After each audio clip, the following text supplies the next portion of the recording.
Hello my friends and welcome back. So today we're showing you this queen set. Now you guys can get this for twin, queen, or king. It's machine wash with cold under normal. Max temperature 110 Celsius. Normal low heat for drying. Do not bleach.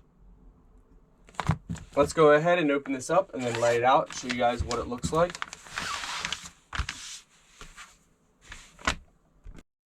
So guys, this is what it looks like.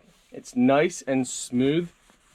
It's not a real hot, fuzzy cotton. So you get two pillowcases.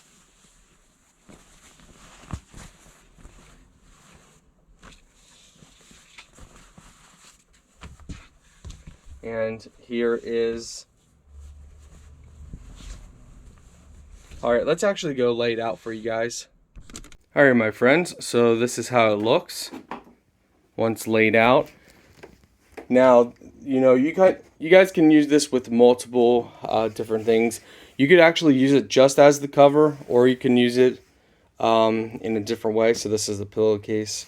It is a zippered, so what you can do is you can unzipper this and put a comforter inside, put another cover inside, or use it as is. You know, I've seen people do many different ways. But it's nice. Look up close. It's nice and soft. It's cool, but it's not too cool that you're going to be cold. Overall, it's really nice. So again, like I said, you can put a comforter inside here. You could put another cover inside it. Or you can use it as is. That's up to you. Some people like to use it as is. So the option's still there.